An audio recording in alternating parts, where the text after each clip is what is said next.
So I just before finishing the first PowerPoint I presented, I just want to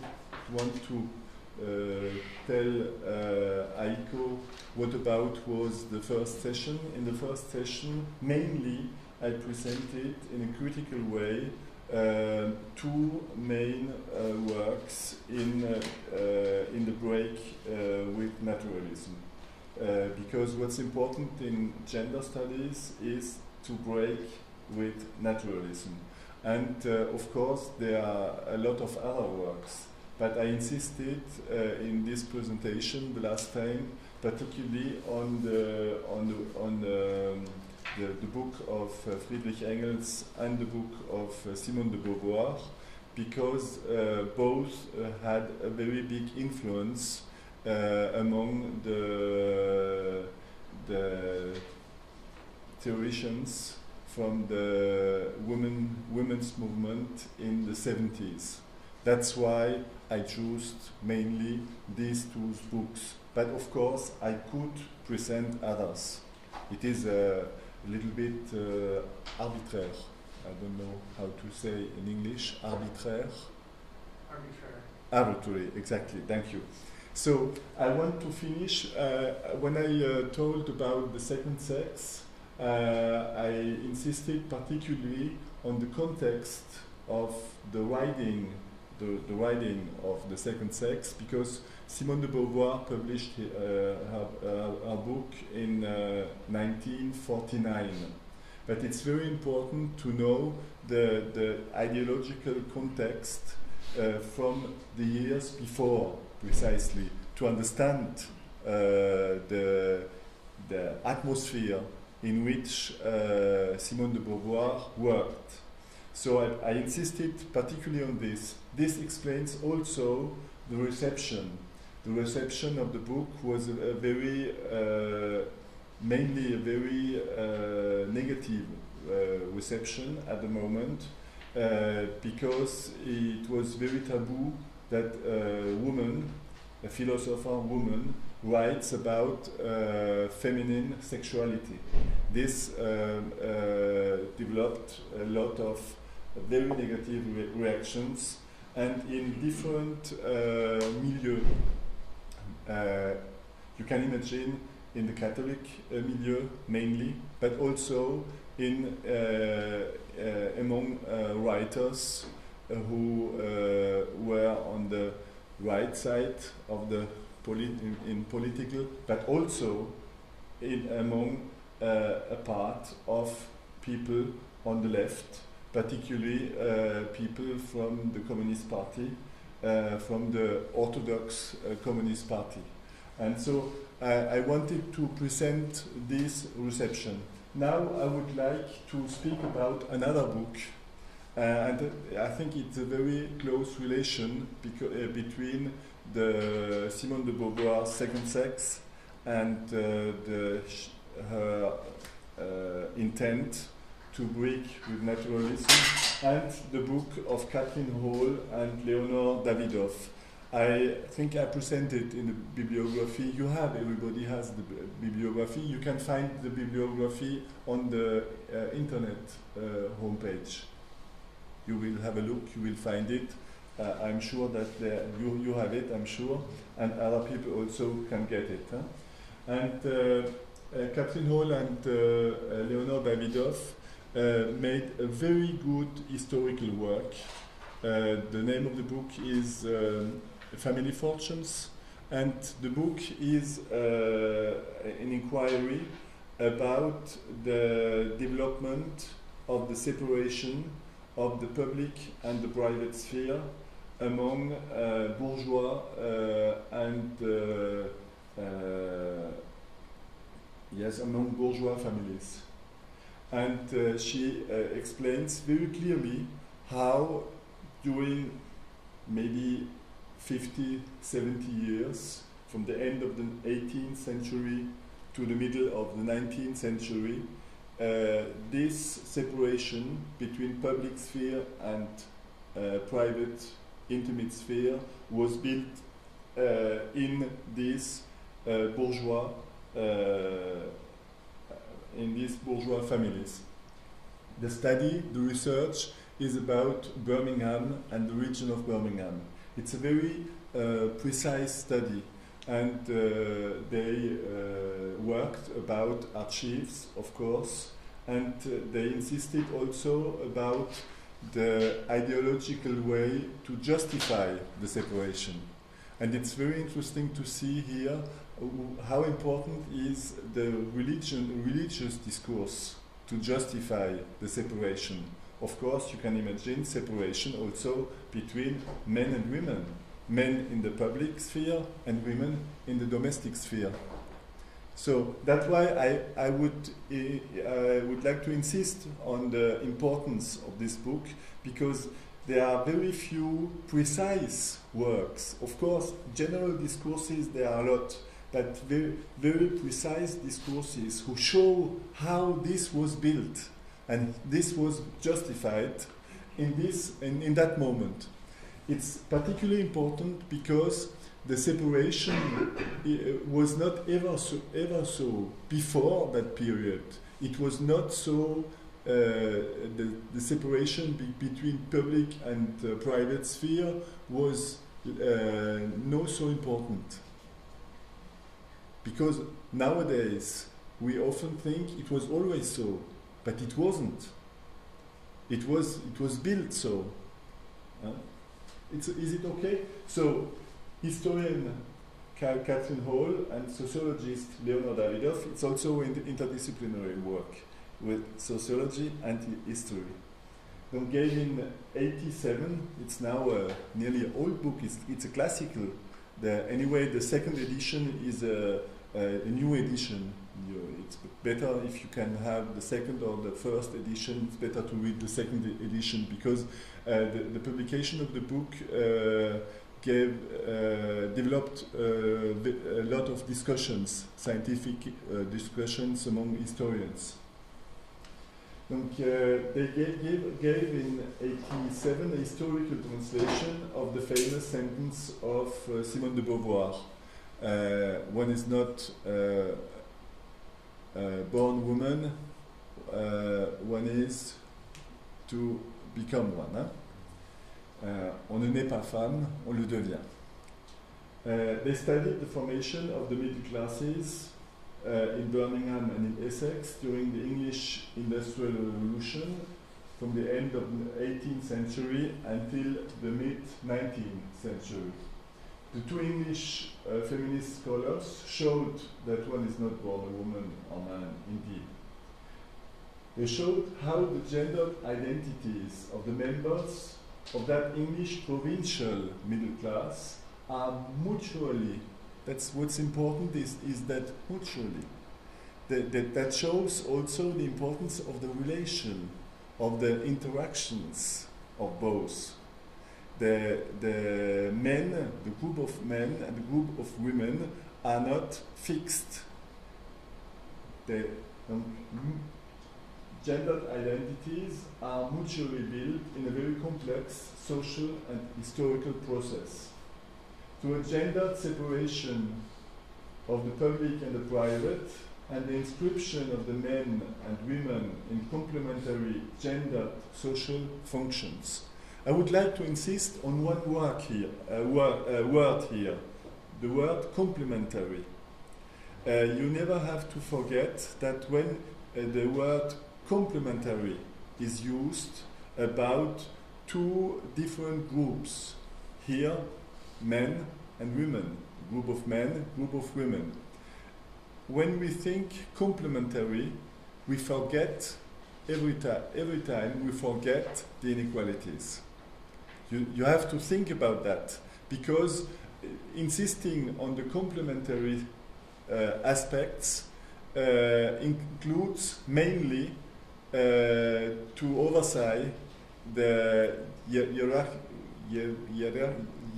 hierarchical aspects or the inequality aspects. Is it clear? The authors conceive the construction of the gendered identities as the result of the interactions between individual subjectivities and the collective structure. here there's another thing I told about when I presented very briefly the concepts at the beginning of the last lecture.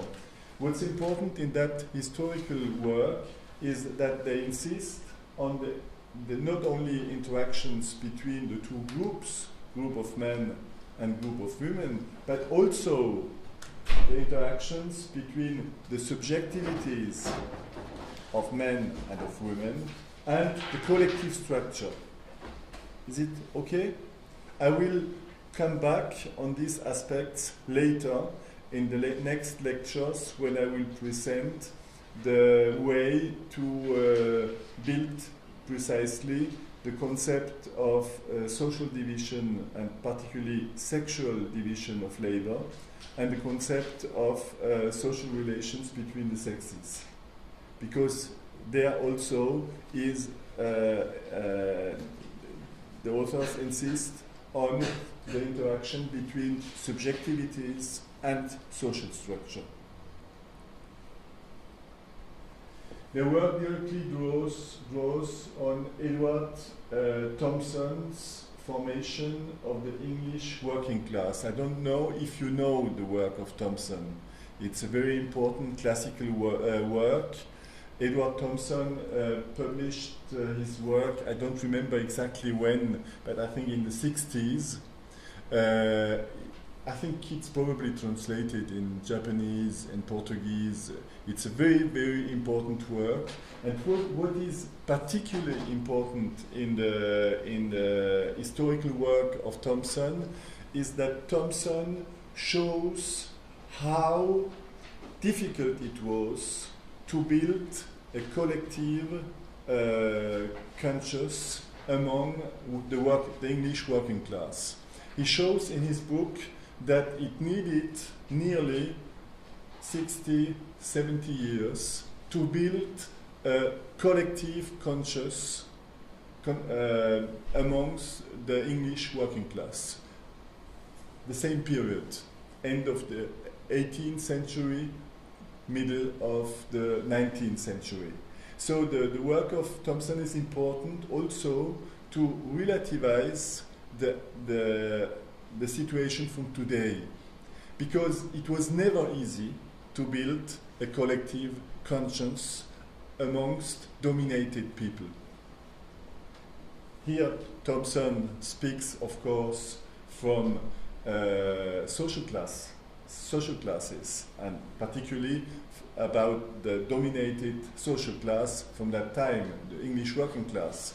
But you can make a similar analysis when you are speaking from other, or when you are working about other dominated groups, particularly, for instance, women, the group of the women. And I will talk about that later also, because there are a lot of works who show how difficult it is and how much time is necessary to build a collective conscience among the group of women. So, the work of Thompson has one major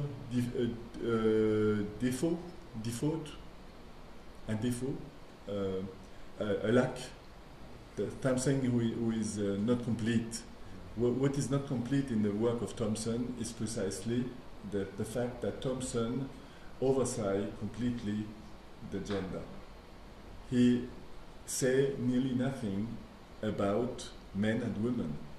He thinks that the working class, they are men, and he don't speak about that. And precisely the work of Hall and Davidoff is a new work by thinking also the gender aspects. But they don't work on the working class, they work on the opposite side. They are working about the bourgeois class. Do you understand? So, their originality is to study the variations of class identities for men and women, and the precise relation between these identities and the structure of class. So what's interesting in the work of Hall and Davidoff is to point the relation between the gendered identities, identity of men and identity of women, and the structure of class. But their precise work insists mainly, nearly only, on the bourgeois class. What's important also to know is that the separation between private and public, who was built in the bourgeois class, after that, in the second half of the 19th century and in the 20th century, this conception of separation of public and private spread in all the society and also among the working class. That's important to know. And today, when we make comparative studies about labor, comparative studies about gendered labor, for instance, by comparison with England, Sweden, France, we can see that the building of that separation in England in that time still has consequences today.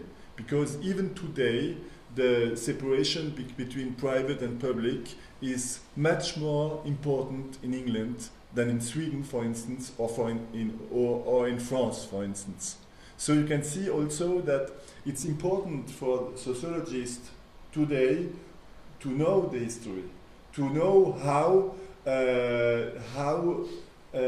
some specific national aspects still built maybe 1 or 2 or 3 centuries ago still can have influence on the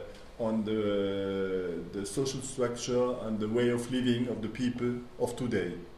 Okay? Well, to say the things very briefly, men devote themselves to economic activities in public sphere, and women dedicate themselves to domestic activities while being kept in economic dependence.